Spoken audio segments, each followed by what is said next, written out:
Hi. The GK2. Is it shit? Or is it slightly better than shit? We'll find out. So, welcome back to the Barrel Vision Spotlight.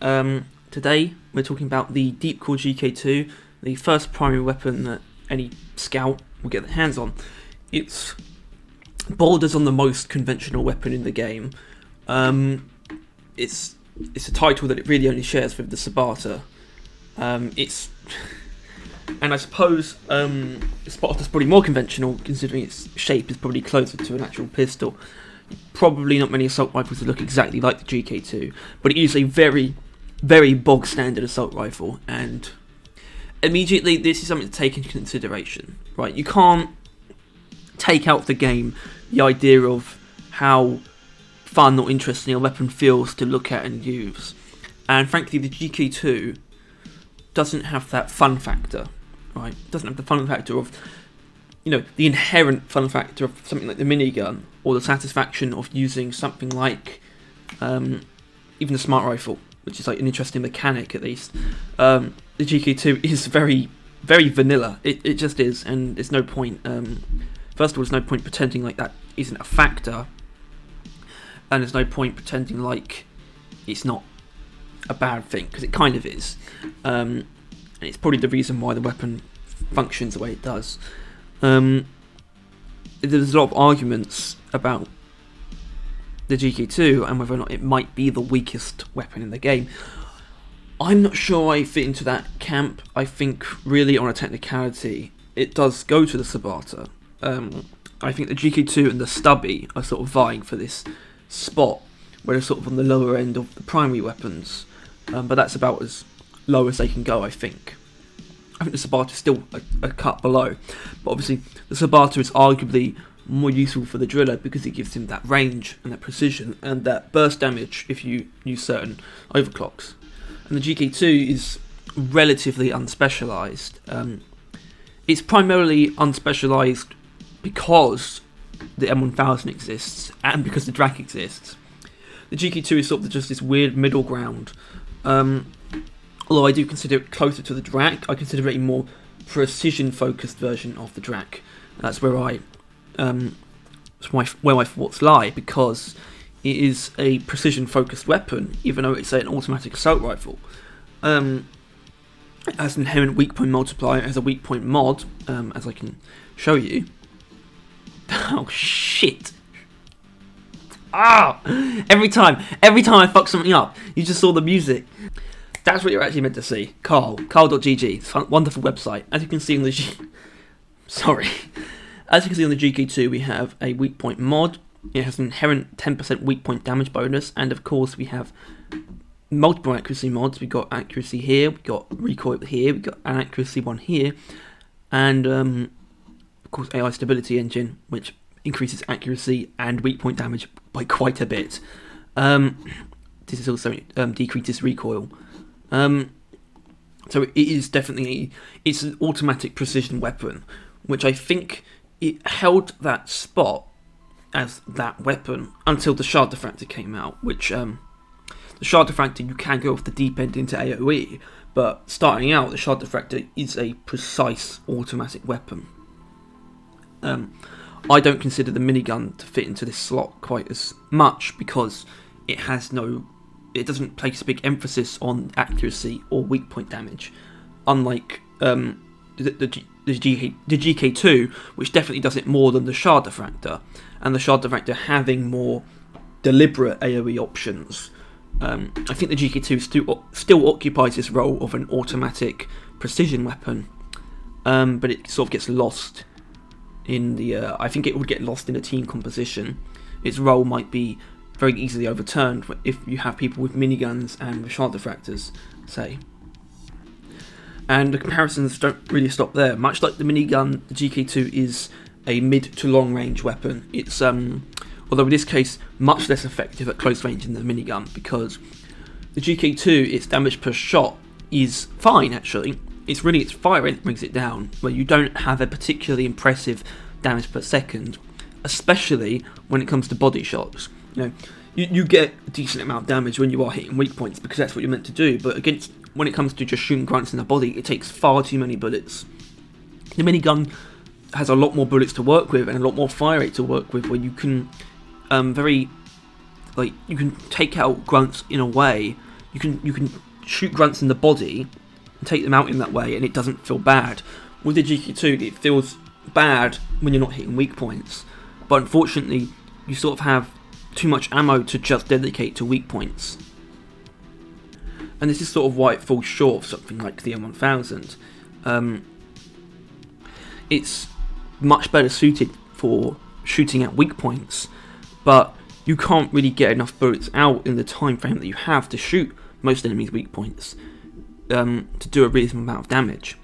This can be alleviated somewhat if you take certain mods and certain overclocks, of which I think the GK2 has a good selection of mods and overclocks, I think. And all are quite competitive. Like, even here, you see 100 ammo. Well, that must be better, right? No, I mean, these two are very competitive. Tier 3 maybe less so. I think depending on what you're using, you might want to reduce your recoil, but really damage is pretty obvious here. Tier 4, once again, actually, not that competitive. I think the weak point damage is really the only good option here, to be honest.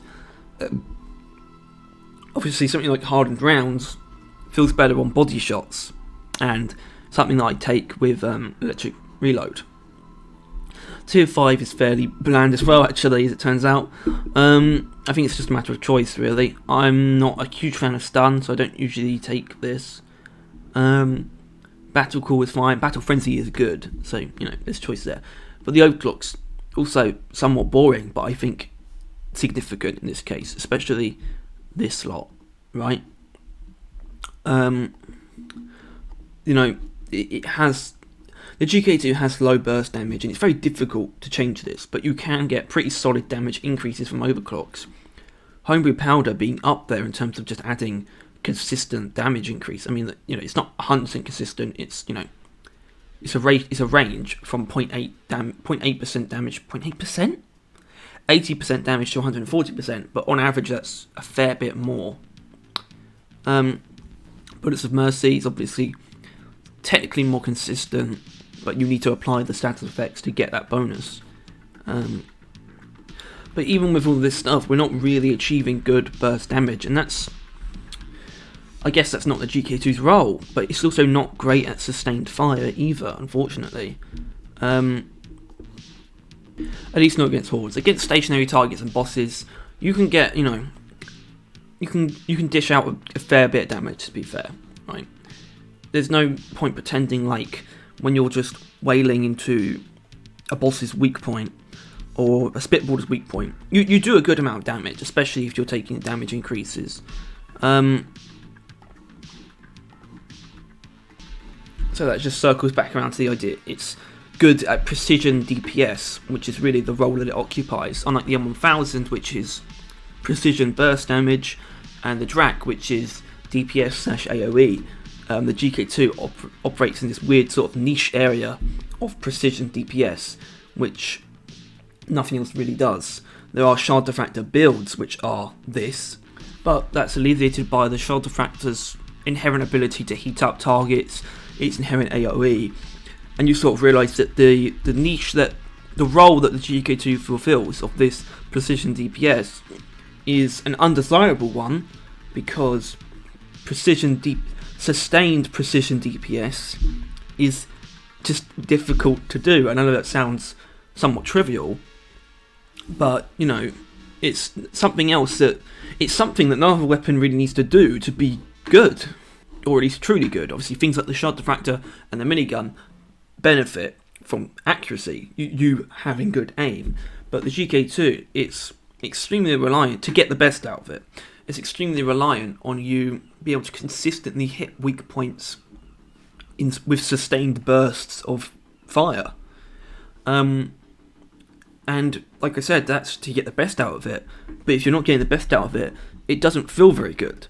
So you end up with this problem where the GK2 fulfills a role that is just difficult to work with, unfortunately. And this is why I actually have a lot of respect for Something like Electric Reload, which is very transformative of the weapon's function, is just about coating as many enemies as you can with one bullet, and then reloading to get an extremely efficient, just massive amounts of damage across multiple enemies.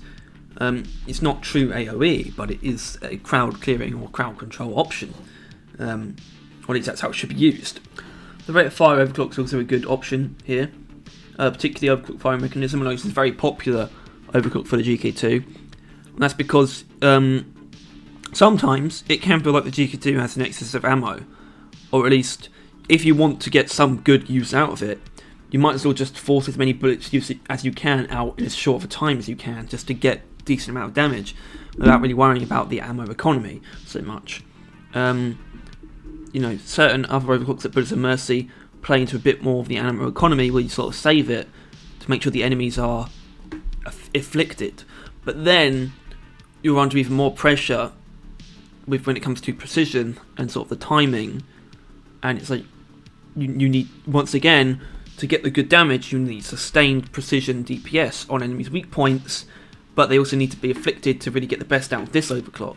You need to have some kind of status condition.